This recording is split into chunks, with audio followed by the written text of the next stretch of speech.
سورۃ البقرہ مدنی ہے، سورہ بقرہ مدنی ہے اور اس میں 286 آیتیں ہیں اور 40 رکوع ہیں۔ بسم اللہ الرحمن الرحیم، شروع اللہ کے نام سے جو سب پر مہربان ہے، بہت مہربان ہے۔ آیت نمبر 1، الف لام میم، الف لام میم۔ مختلف صورتوں کے شروع میں یہ حروف اسی طرح الگ الگ نازل ہوئے تھے، ان کو حروف مقطعات کہتے ہیں، اور صحیح بات یہ کہ ان کا ٹھیک مطلب اللہ تعالیٰ کے سوا کسی کو معلوم نہیں۔ یہ اللہ تعالیٰ کی کتاب کا ایک راز ہے جس کے تحقیق میں پڑھنے کی ضرورت نہیں، اور عقیدے یا عمل کا کوئی مسئلہ اس کے سمجھنے پر، ان کے سمجھنے پر موقوف نہیں۔ آیت نمبر 2، ذَلِكَ الْكِتَابُ لَا رَيْبَ فِيهِ هُدًى لِّلْمُتَّقِينَ۔ یہ کتاب ایسی ہے، اس میں کوئی شک نہیں، یہ ہدایت ہے ان ڈر رکھنے والوں کے لیے۔ اس میں کوئی شک نہیں، اس کی تفسیر میں ہے،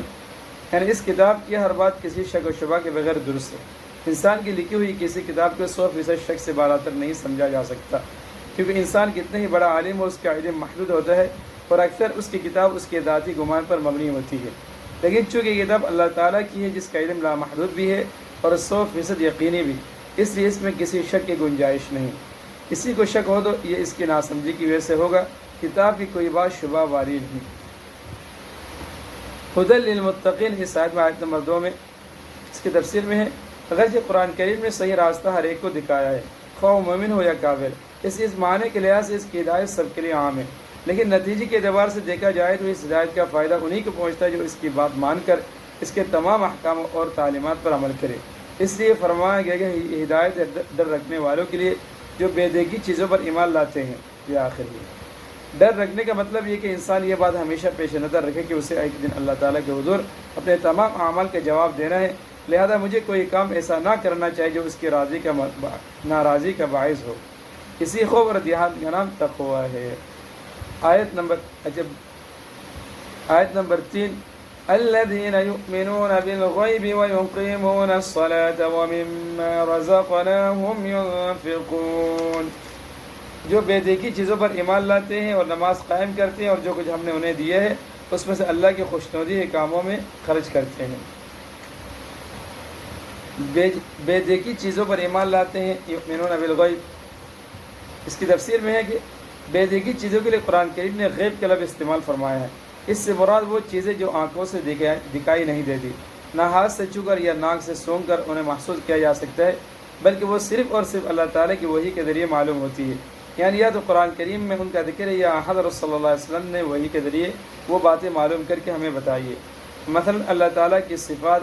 جنت و دوزخ کے حالات، فرشتے وغیرہ۔ یہاں اللہ کے نیک بندوں کی یہ تعریف کی جا رہی کہ یہ لوگ صرف اللہ تعالیٰ اور اس کے رسول صلی اللہ علیہ وسلم کے ارشادات پر یقین کر کے ان چیزوں کو دل سے مانتے ہیں جو انہوں نے آنکھوں سے نہیں دیکھی۔ یہ دنیا چونکہ امتحان کی جگہ ہے، اس لیے اگر یہ چیزیں آنکھوں سے نظر آ جاتی اور پھر کوئی شخص ان پر ایمان لاتا تو کوئی امتحان نہ ہوتا۔ اللہ تعالیٰ نے ان چیزوں کو انسان کی نگاہ سے پوشیدہ رکھا ہے، لیکن ان کے وجود کے بے شمار دلائل مہیا فرما دیے ہیں کہ جب کوئی شخص ذرا انصاف سے غور کرے گا تو ان باتوں پر ایمان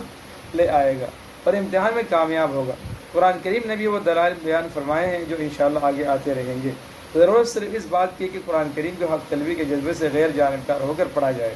اور یہ خیال دل میں رکھا جائے کہ یہ معاملہ ایسا نہیں ہے کہ اس میں لاپرواہی برتی جائے، یہ انسان کی ہمیشہ کی زندگی کی بہتری اور تباہی کا معاملہ ہے۔ لہذا یہ ڈر دل میں ہونا چاہیے کہیں میری نفسانی خواہشات قرآن کریم کے دلائل ٹھیک ٹھیک سمجھنے میں رکاوٹ نہ بن جائے، اس لیے مجھے اس کی دی ہوئی ہدایت کی تلاش حق کے جذبے سے پڑھنا چاہیے، اور پہلے سے دل میں جمے ہوئے خیالات سے ذہن کو خالی کر کے پڑھنا چاہیے تاکہ مجھے واقعی ہدایت نصیب ہو۔ یہ ہدایت ہے ڈر رکھنے والوں کے لیے، کا ایک مطلب یہ بھی ہے۔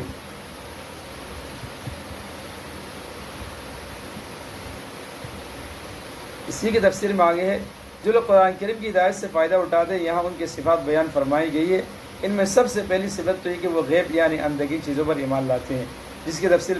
پیچھے گزری۔ اس میں تمام ایمانیات داخل ہو گئے، جس کا خلاصہ ہے کہ جو کچھ اللہ تعالیٰ نے قرآن کریم میں بیان فرمایا یا جو کچھ حضور نبی کریم صلی اللہ علیہ وسلم نے ارشاد فرمایا وہ سب پر ایمان لاتے ہیں۔ دوسری چیز نماز قائم کرنا بیان کی گئی ہے جو بدنی عبادتوں میں سب سے اہم ہے، اور تیسری چیز اپنے مال میں سے اللہ تعالیٰ کے راستے میں خرچ کرنا ہے، جس میں زکوٰۃ اور صدقات آ جاتے ہیں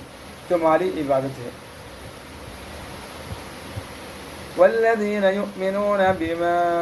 انزل الیک وما انزل من قبلک وبالآخرۃ هم یوقنون، یہ آیت نمبر 4 ہے۔ اور جو اس وحی پر ایمان لاتے ہیں جو آپ پر اتاری گئی، اور اس پر بھی جو آپ سے پہلے اتاری گئی، اور آخرت پر وہ مکمل یقین رکھتے ہیں۔ اس آیت کی تفسیر میں یعنی اس بات پر ایمان رکھتے ہیں کہ جو وحی حضور اکرم صلی اللہ علیہ وسلم پر اتاری گئی وہ بھی بالکل سچی ہے، جو آپ سے پہلے انبیاء کرام علیہ السلام مطلب موسیٰ علیہ السلام، عیسیٰ علیہ السلام وغیرہ پر نازل کی گئی تھی وہ بھی بالکل سچی تھی، اگرچہ بعد میں لوگوں نے اسے ٹھیک ٹھیک محفوظ نہ رکھا بلکہ اس میں تحریف کر دی۔ اسی آیت کے آگے تفسیر میں ہے، اس آیت میں ایک لطیف اشارہ اس طرف بھی موجود ہے کہ وحی کا سلسلہ حضرت صلی اللہ علیہ وسلم پر ختم ہو گیا،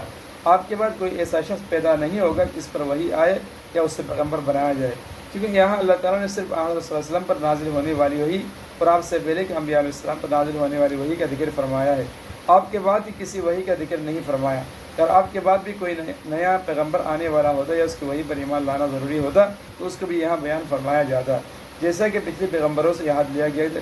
آپ حضرات کے بعد حضور نبی کریم صلی اللہ علیہ وسلم تشریف لانے والے ہیں، آپ کو ان پر بھی ایمان رکھنا ہوگا۔ اس آیت کی تفسیر میں آگے ہیں،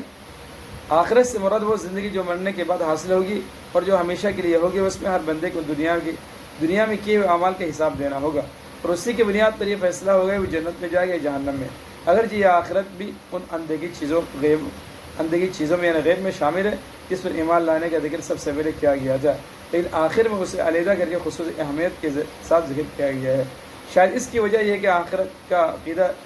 ہی در حقیقت انسان کی سوچ اور اس کی عملی زندگی کو صحیح راستے پر رکھتا ہے۔ جو انسان یہ یقین رکھتا ہے کہ ایک دن مجھے اللہ تعالیٰ کے سامنے پیش ہو کر اپنے ہر عمل کے جواب دینا ہے، وہ کسی گناہ یا جرم کے ارتکاب پر کبھی ڈٹائی کے ساتھ آمادہ نہیں ہوگا۔